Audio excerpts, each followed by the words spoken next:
Memories became the new currency. People hoarded them, bought and sold them on the black market. It all started with the archival implant, a tiny device nestled in your brain that allowed perfect recall of any past experience. Weddings, vacations, that time you aced that presentation, all instantly accessible, a digital Rolodex of your life. I hated them. Always thought it was creepy, reliving the past when you should be experiencing the present. Plus, as a hacker, I saw the dark side. Data breaches, stolen memories, people blackmailed with their deepest secrets. No thanks. That's why I raised an eyebrow when Sarah, my best friend and fellow memory skeptic, messaged me about a weird glitch with her implant. She kept having these vivid nightmares, snippets of lives that weren't hers. It's like watching someone else's movie, she said, her voice strained. I met her at a greasy spoon diner, her usually bright eyes clouded with worry. She described the recurring dream. A bustling marketplace, strange symbols on the stalls, a chilling, faceless figure watching from the shadows. I scoffed at first, classic case of pre-implant jitters. But something about the way she described the figure, its hunger for something, sent a shiver down my spine. That night, I decided to take a peek. Sarah, bless her trusting soul, gave me access to her implant's diagnostic feed. What I saw turned my blood to ice. The implant wasn't just storing memories, it was consuming them. Little tendrils of digital code were leaching out of the files, disappearing into a dark void within the device. Panic clawed at my throat. This wasn't a glitch, it was intentional. The question was, why? Who would design an implant that sucked the lifeblood out of your memories? The answer came in the form of a late-night hacking session. I burrowed deep into the Archival Corporation's servers, past firewalls thicker than molasses. There, in a hidden folder named Project Mnemosyne, I found a horrifying truth. Mnemosyne, the Greek goddess of memory. Their project wasn't about preserving memories, it was about harvesting them. These weren't just data files, they were experiences, emotions, entire lives. And whatever lurked within the implant, the faceless figure from Sarah's dream, it was feeding on them. A memory eater. Terror gnawed at me. Millions of people had these implants. Were they slowly draining, becoming hollow shells of their former selves? I contacted Sarah, my voice barely above a whisper. She understood. Fear turned to righteous fury. We were going to expose these bastards. Except getting the word out proved impossible. News outlets, owned by the Archival Corporation, ignored our emails, calls, everything. Days turned into weeks. Sarah's nightmares escalated, the dream marketplace more vivid, the faceless figure closer. My own memories started to feel fuzzy. Was it the paranoia, or was the implant already taking its toll? One evening, two hulking security guards, faces emotionless, showed up at my door. The Archival Corporation, it seemed, wasn't above silencing dissent with brute force. A desperate fight ensued, but they were too strong.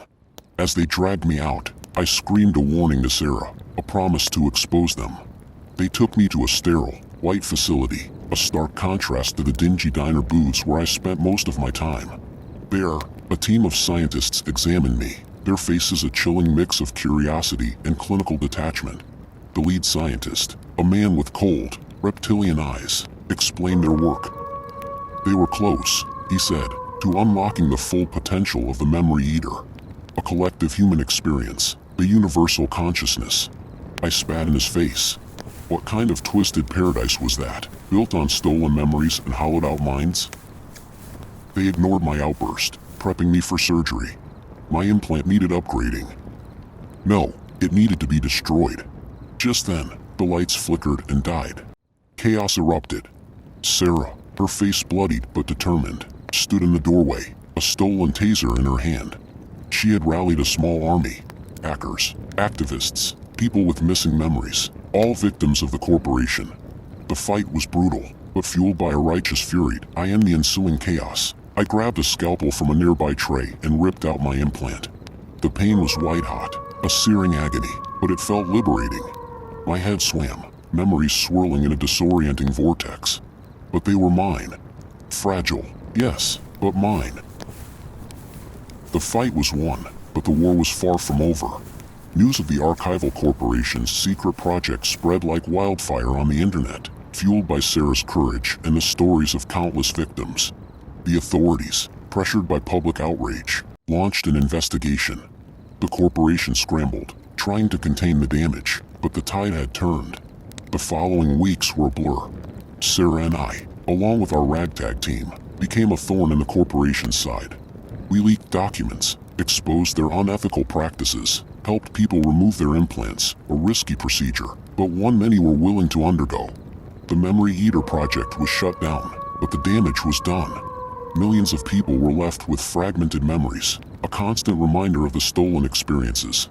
Support groups sprouted up, people struggling to piece together their pasts, their identities. It wasn't a perfect solution, but it was a start.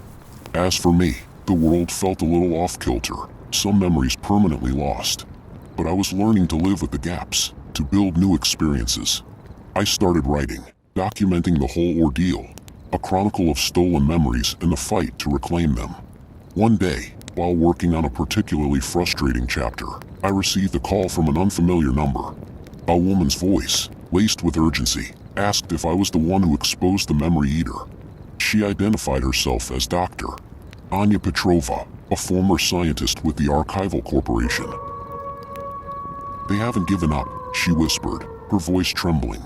"There's another project, something even more dangerous. They call it..." The line went dead. We scoured leaked documents, interviewed disgruntled ex-employees, and even ventured deep into the dark web, navigating through a labyrinth of conspiracy theories and half-truths. Each dead end fueled our frustration but also our determination. We couldn't let another insidious project slip through the cracks. Then, a breakthrough. A hacker alias known as Mnemonic contacted me. They claimed to have access to a hidden data cache within the Archival Corporation servers, a digital vault containing information about Project Echoes within. But there was a catch. They wanted information in return, details about the Memory Eater project, the one we barely managed to shut down. It was a gamble, but we were desperate. We relayed everything we knew, hoping Mnemonic's information would be a beacon in the darkness, a chance to understand this new threat before it became an epidemic. Days turned into an agonizing wait, filled with constant paranoia that we'd exposed ourselves, or worse, triggered another brutal sweep by the corporation. Finally, a single cryptic message from Mnemonic arrived. "Meet at the Midnight Bazaar, abandoned warehouse district, full moon." The message was short, devoid of pleasantries, but it held the weight of a lifeline. Sarah and I exchanged a nervous glance. The Midnight Bazaar was a notorious haven for black market tech and criminal dealings. But the full moon part? It added an unsettling layer of mystery to the already precarious situation. The night of the full moon arrived, casting the city in an eerie silver glow. We navigated the labyrinthine streets of the abandoned warehouse district, a wasteland of crumbling brick and shattered glass. The stench of garbage and decay hung thick in the air, a fitting backdrop for the clandestine meeting ahead.